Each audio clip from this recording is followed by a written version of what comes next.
Yeah, the black one crossed first. The others don't know whether they're waiting. Are they there? No, he doesn't know. She doesn't know.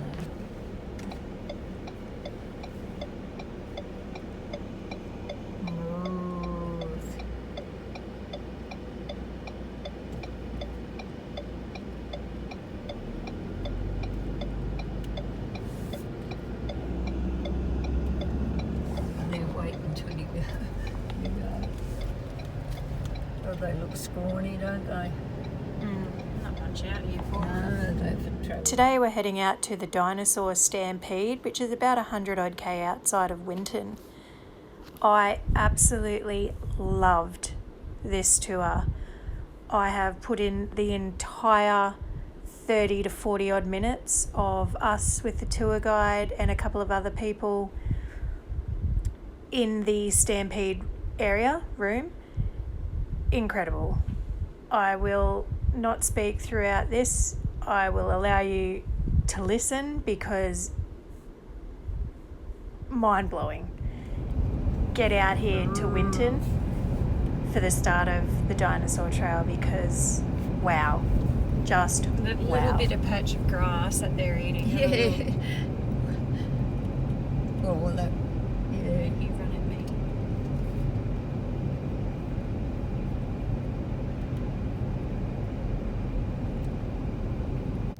Somebody is. So get over yourself.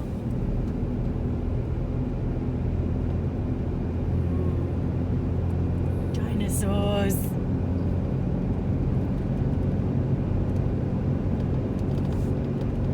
So these hills and then the rest of the flat must have been water. Yeah. Yeah. Oh, kangaroo. Oh, little baby kangaroo. Unless they're wallabies. Could be. Little black ears they had. Oh, yeah. Rock wallaby or whatever. Yeah.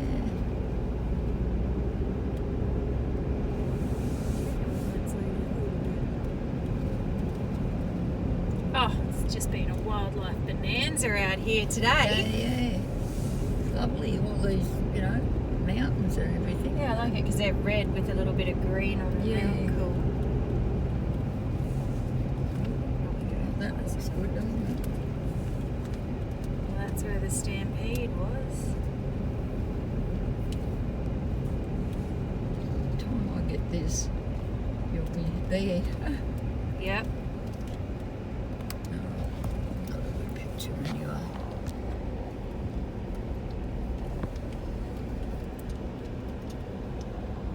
Yeah, what are you doing in there? I'm taking videos of the skies.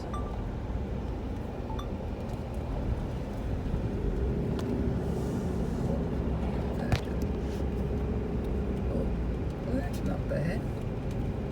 Surprised myself. Then you delete it. No, I didn't delete it. That's the exit, so let's park here. I am walk up over there.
So you guys, this is it. This is sort of the actual side of this, event. That's why that's why you came all the way out here. Is because this is where this thing actually happened. This is 95 million years ago where these dinosaurs were running around. All right. Now, you asked what are the other theories, right? There's actually a few different ones, like I said. Now, one of the first, one of the early theories as well was that this could be maybe a migration of dinosaurs. It was not a stampede. It was not these animals panicking and running. This was just a herd of dinosaurs just moving, walking to a different spot, something like that. All right. But that theory was basically proven wrong because when you look at the footprints, so just to point out some footprints for you guys, there's some there. So these are your Coelurosaurs. These are your angry chicken. You can see they're very bird-like footprints. They're quite small, and you can see they're very pointy toes. Okay. Now you also got ornithopods, a bit like that one there. Okay, so you can see still 3 toes, but you'll notice that one in the middle is much longer than the 2 on either side. But obviously they're much rounder and sort of blunter looking toes as well. So those are sort of the 2 different types you're looking at there. But when we look at those footprints, guys, all you can see is the toes. All right, this is just toe marks. Okay, that's just toes. All the footprints that we see, they're only just the toe marks. Okay, from those little dinosaurs. And what that means is, usually when you see toes, you're looking at something that's running. Even us humans, when we run on our toes if we're really running hard. And these things, basically, it seems like they were running as fast as they possibly could. And they were running for their lives. And well, the other thing as well, one thing is where we can track an individual. So where we can pick out just one dinosaur running through and follow this one set of footsteps. Their feet are basically as far apart as they really can be. This guy's stretching his legs as far as he can. He's just running as fast as he possibly can. And the other biggest thing as well, folks, is that the scientists basically were able to work out that this sort of area of mud that these dinosaurs would have run through was not the ideal spot for these guys to come through. All right, this path was just the easiest, quickest way back to the forest for safety. All right. That's the only reason they came through here. If they were, calm, they would have gone through some other way. This mud was just a little bit too wet and a little bit too sticky for these guys to actually make their way through here, ideally. So they only came through here because they were panicked and they were trying to get away as quickly as they can. A lot of these footprints, what we notice is that the toes are actually a bit longer than they really should be. So for example, something like that, the toe marks are actually a bit longer than they really should be. And you'll notice that as we go through as well.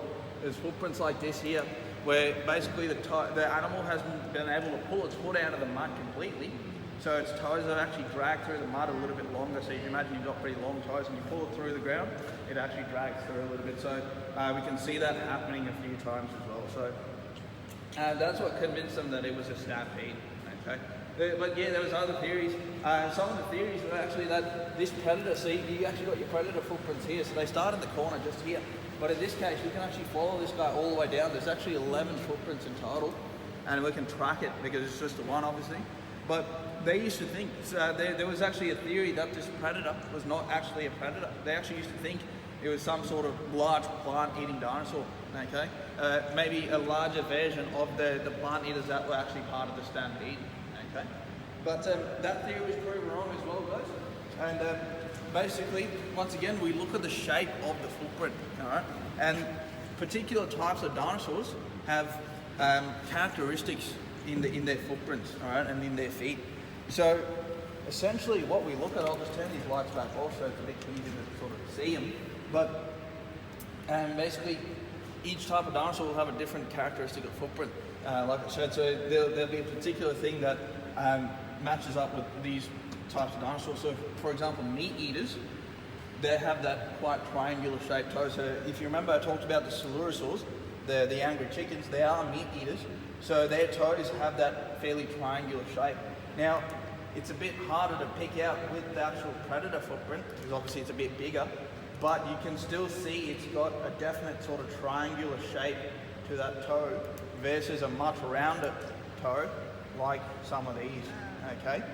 But the other thing is, so if you remember I said with the plant eaters, with the ornithopods, they have that really weird thing where their middle toe is much longer than the 2 outer toes, all right? Their toes are all sort of weird shapes and sizes essentially, whereas with meat eaters, all their toes are sort of an even size. So essentially, if you stick your 3 middle fingers up like that, you got a middle one that's slightly larger, and then the 2 fingers on either side are about the same size.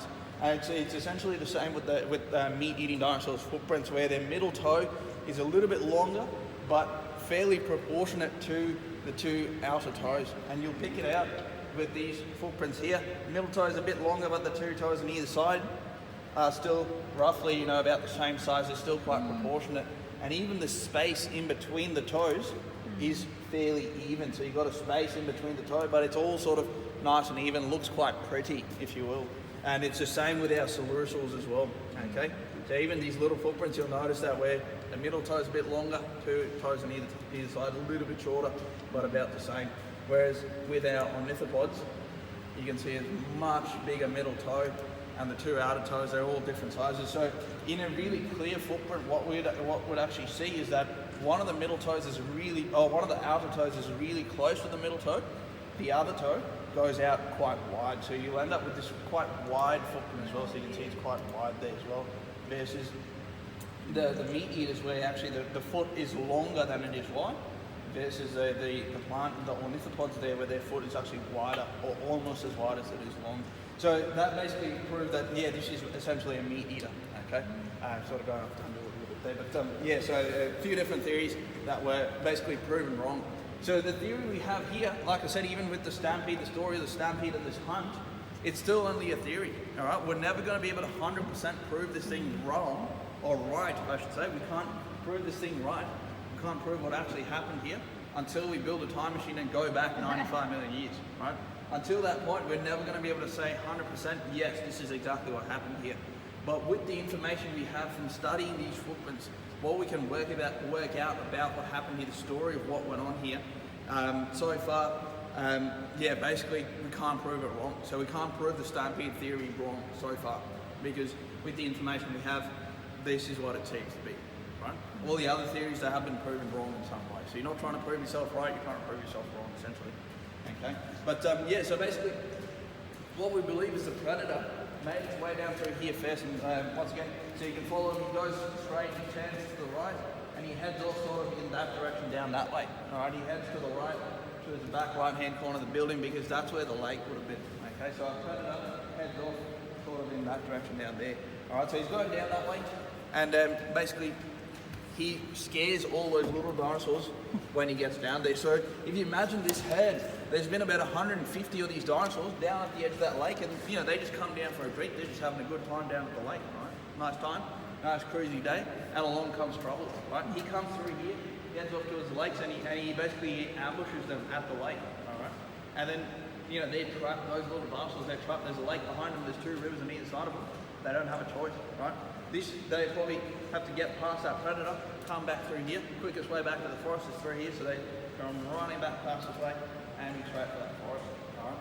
So what you also notice, guys, like I mentioned before, all the little footprints, every single one of them is going in one direction, going straight for that lake, straight for that forest, I should say. They're all heading straight in that direction, all right? Trying to go away. But like I said, the predator went through here first before the Stampede came from the other. Probably only, a few seconds before, maybe at the minute, maybe a minute in the most, but definitely went through here first. Okay?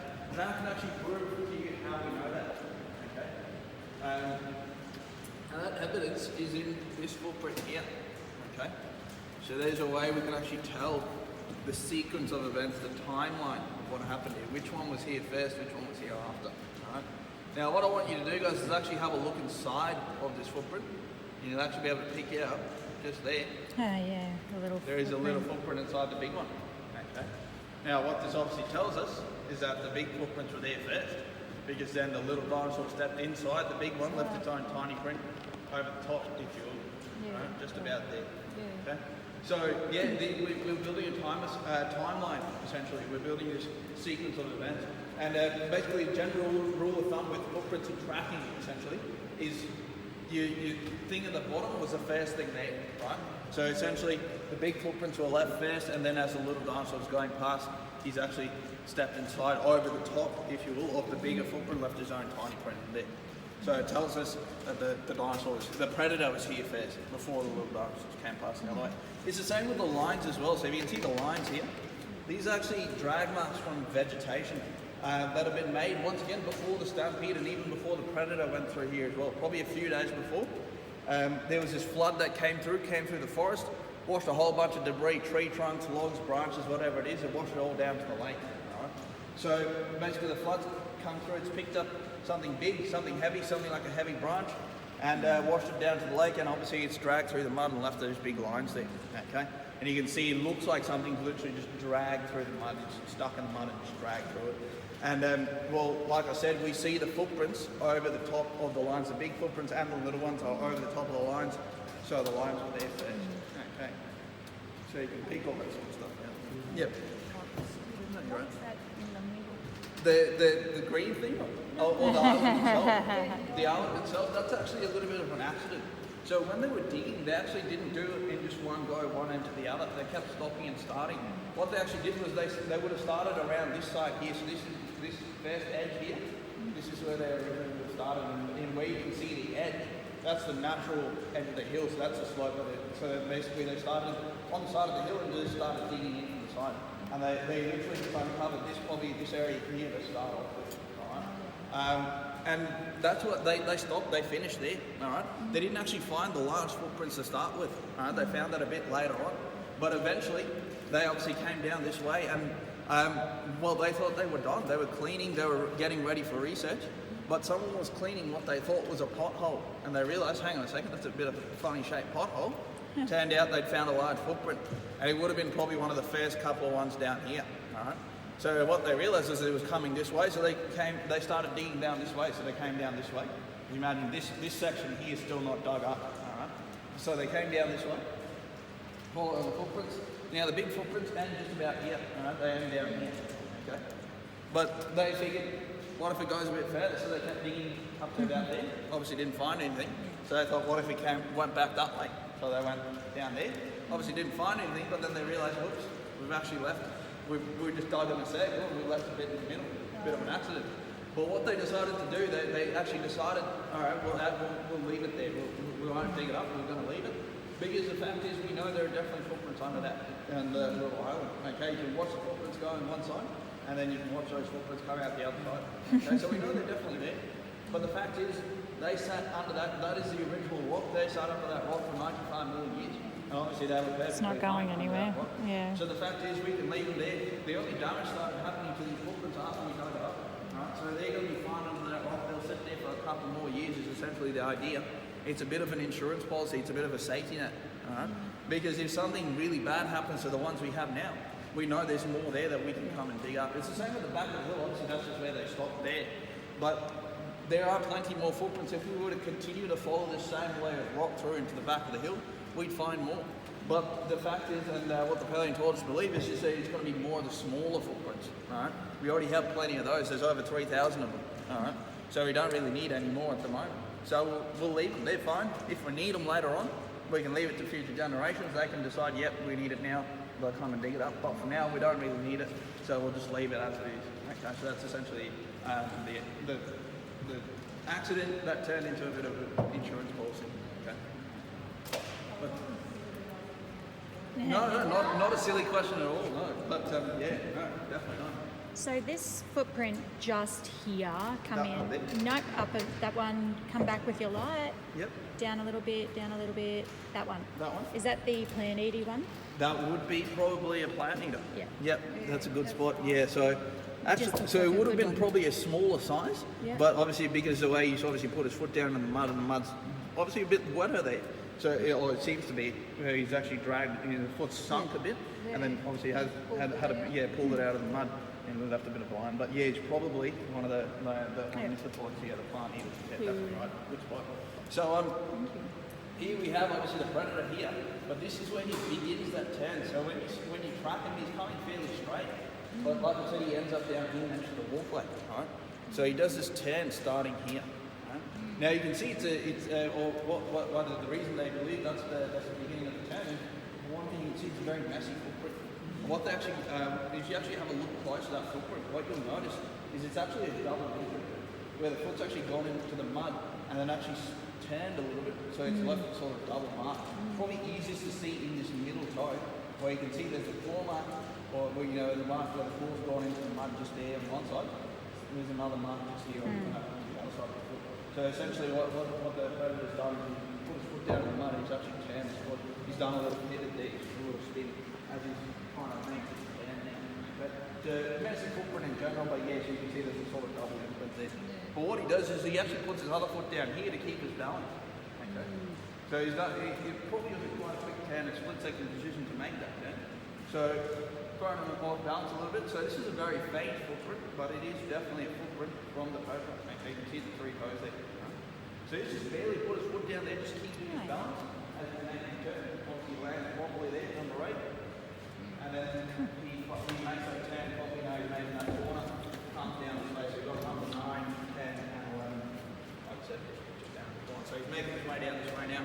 You can see the toes are now pointing to the right as well. And obviously the footprints come in to the right as well. So he's definitely aiming in the direction of the lake down that way. Now what you'll notice as well, guys, with these last few footprints, alright, is that they're a bit of a different shape to the ones we've had previously. Okay?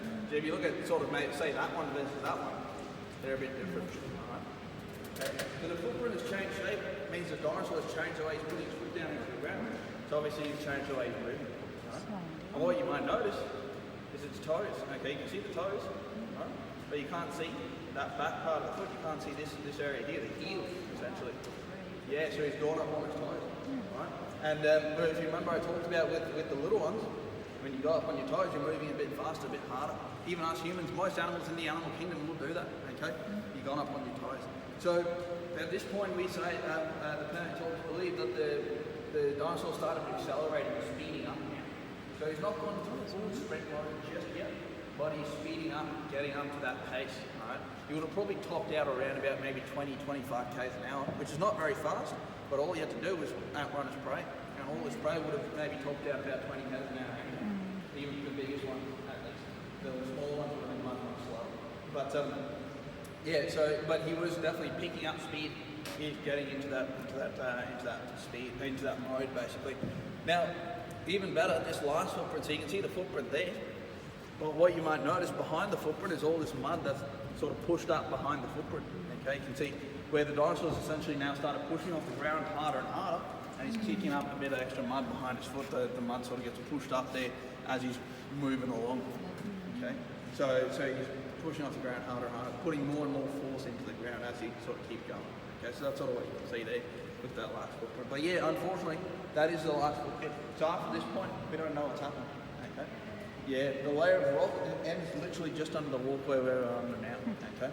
So once upon a time, yeah, it would have continued out that way. All right. Like I said, the land would have been flat on this level, you know, on the level we have now, but it would have continued out. But over time, over millions and millions of years, as the hill was forming, like I said, the edge of the hill comes around this way. Like I said, starts just under the walkway here, so it starts sloping down. So essentially, it's probably water has carved out the gully sort of in between the lookout there and this hill here. Water been flowing past. So the footprints were as they washed away. Yeah, exactly right. So the layer of water down the road and washed away over millions of years. Probably not straight away, but probably over the last maybe 30 or 40 million years actually, that's happened. Yeah. Rather than unplugged. So obviously 95 million years ago, this is all mud, all the footprints have been left, beautiful footprints, really well taken, really detailed. Right, but what's happened is after that, nothing. All right, for about 4 days, nothing happened. Anywhere between 4 days and a week, this mud just sat there in the sun with the footprints in it. Great, excellent, nothing happened, no other dinosaurs went over the top. Really lucky if you think about it. There was no rain, nothing like that that washed the footprints away. What allowed it allowed the mud to dry. You know, the mud dried and basically saved the footprints. The mud hardened, solidified. It was very clay like mud, so it's actually just baked in the sun. And it was only once it had reached that particular hardness point that there was a flood that came through here that brought a lot of sand. So there was a whole heap of sand that was actually washed over this whole area and dumped off. Okay? And essentially this thing was covered in a whole layer of sand, very thick layer of sand, because after that first covering, this thing was never again exposed until we came and dug it up 95 million years later. So if you imagine, you've got a layer, you've got some sand that you know obviously brought in and covering this thing over the top, and then that sand stays there. So in the next flood, that might have happened a few days later, a few weeks later, whatever it is, the next flood that came through would have brought more sand or mud or whatever it is, laid it down over the top of that sand, and it just builds up in layers like that, higher and higher and higher. And obviously over time it all hardened into rock, and then like I said, 95 million years later, someone got very lucky and found it. So is this sandstone? So the footprint layer is actually mudstone or claystone, if you will, but the layer over it is sandstone. So yeah, sand that tan stone. So it's a layer of sandstone there. Now, if you can see this thin white line across here, that's another layer of claystone. So you can, I just think it's really cool because you can see those layers actually building up. And yeah, essentially, usually where you got that sort of difference in colour, you've got a difference in soil type essentially. So you got clay, mostly clay and sand building up, but you know, even this stuff here would be, you know, a different mineral that's been in the sand that's caused that sort of different colour there as well. Okay, but yeah, it's pretty cool. You can see that it's very defined layering as well, where you can see it's one layer sitting on top of another, and you can see it's pretty clear. Now, the last thing that just made it just so much better, so much easier, and so much luckier, and so much easier to actually dig this thing up, and it made the separation just that bit better. It's actually in between that sand. You can't see it, just by looking at it. There's actually a millimetre thick layer of a mineral called limestone in between the sand and the mud that acted literally like greaseproof paper and separated the two, and just made it just that little bit easier to actually dig up. And that's what was allowing the confidence to just, sort of just literally pop out of the actual ridges and end up in, pretty well formed little casts as well. It was really lucky that limestone was one thing it held it all together, but also separated pretty well. So it was relatively, still took a long time.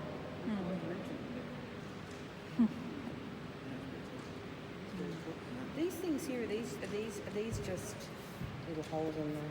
So something like that there. Yeah. So that'll actually be another ornithopod footprint actually. Right. But yeah, so if you imagine mud didn't just dry uniformly through the top, so there might have been wetter patches just like that other spot as well. So, but the other thing is a lot of this stuff will be a lot of damage as well.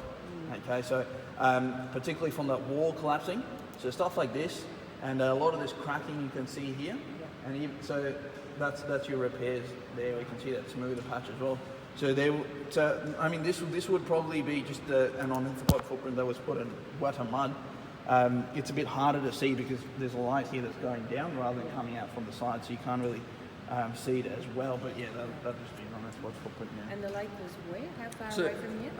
Couldn't tell you exactly how far. Probably maybe 100 metres, maybe a couple hundred metres in that direction, essentially. So down that way. So it's possible that this became weather because Yeah, I mean, entirely possible. Yeah, you would have been coming. So the river as well wouldn't have been probably right up here. It would have been a bit further out that way. But once again, because there was a river there, it would have been getting wetter and wetter as you go down this way, for sure. So it would make sense that this area is wetter than possibly the middle. Which is very good point. But that's the thing, guys, and that's what's so much fun about stuff like this is that we never 100% know exactly what went on here, right? So, we have the footprints, and for one thing, it brings it to life, doesn't it? This is proof of life. When you look at bones are great, but, it's dead. It's a dead dinosaur, that's it. It's done. But when you see their footprints, you know that dead dinosaur was alive, and it was right here. 95 million years ago, this is where these things were running around. We know they were running, but, it's still, you can still sort of add your own sort of spin to the story, And particularly when you look at the finer details. For example, that little lump of mud at the very end there where the dinosaur pushed that extra bit of mud up. I actually had a kid yesterday on the tour. This little girl, she came up and she said, what if the dinosaur actually slipped in the mud there? I said, look, you could be right, 100%, right? And essentially I can leave it up to your imagination, and as long as you can back up your story with evidence from the footprints, you might be right. But yeah, that's what's so much fun about this sort of stuff, and that's what all those theories are about. Is you can have your own theory, but it's a matter of proving it wrong.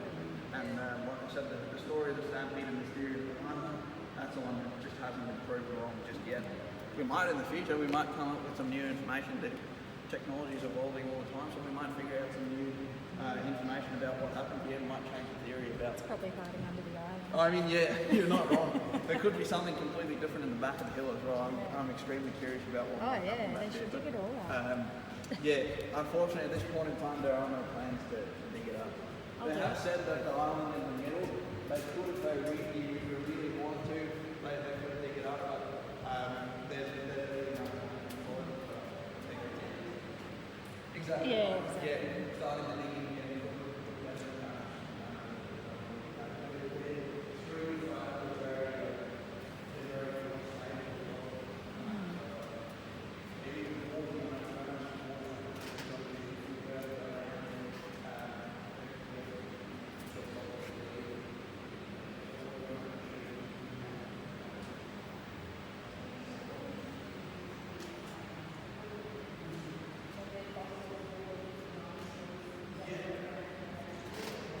Yeah, so particularly with the predator is probably the most, not the most important, but it's the one that we have the most from, for sure, from the speaking. So one of the dinosaurs we were there,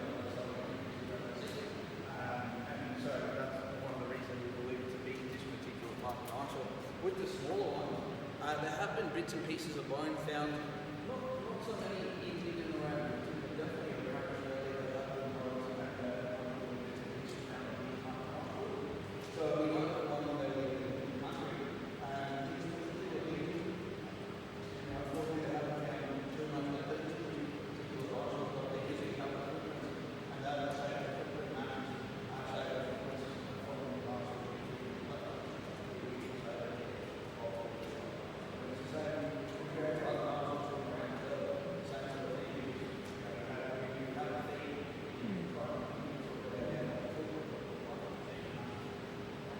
obviously, you know you get 100% correct, but you can always say that you're 99.5% sure that it's this dinosaur.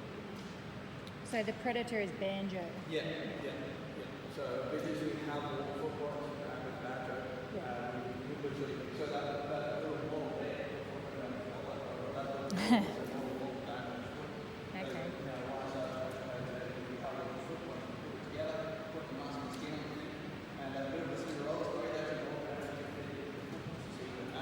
This was only done in 2016.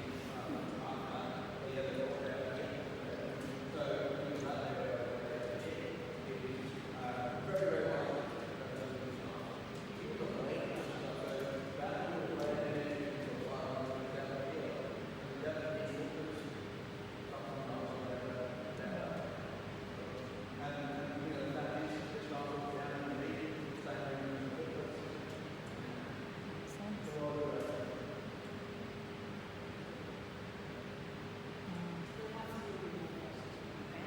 Oh yes, definitely. Yeah, for sure. Exactly right. So that's where we go to find a lot of smaller dinosaurs in the Winton region, particularly because those dinosaurs obviously are more nothing. Yeah, tiny things that are very fragile. And yeah, that is one thing. Even if they did fossilize, finding is the hardest part. You know, with the bigger boats, they literally look for one and they pop out of the ground, but because they're so big, you know, it's pretty easy to find them. Whereas here, with the smaller ones, you know, you have to be sitting through so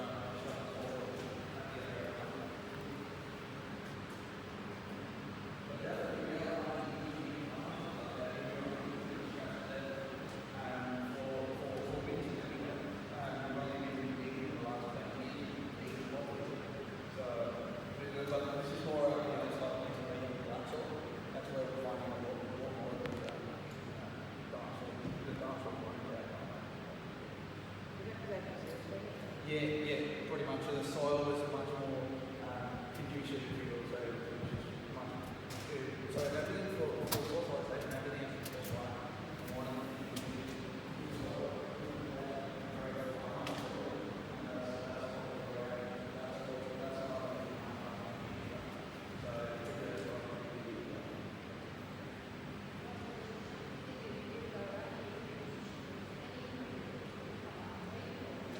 That's right.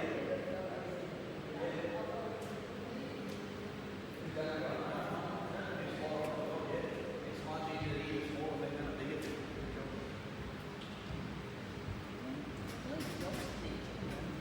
Exactly. I mean, Not great for them, but they can. no, definitely. Those are for sure. And you would have been the same. Dinosaur dog. Yeah, dinosaur. Yeah, Dinosaur dog. Yeah, that's what I was Yeah. saying. That it is. That would have been something like that that. rather than catching yourself. Yeah, we never found anything like that though. Dinosaur dog. Yet. Give it time, give it time. Could you imagine a massive dog? So the actual fence fell down. Yeah, so this is where the wall is. Yeah, right. It's on the most important spot, but yeah. So Yeah. all this is. Yeah, you can see. So they did it in a fairly obvious way. They repaired it in a fairly obvious way. Yeah. So there's no sort of claim tampering this and that. But yeah, so even that would be damaged from the wall. And, What a shame, but so lucky. lots of pretty unfortunate stuff that is damaged. That sort of stuff. Yeah, it still is. Yeah, oh, you look, literally, building still crap.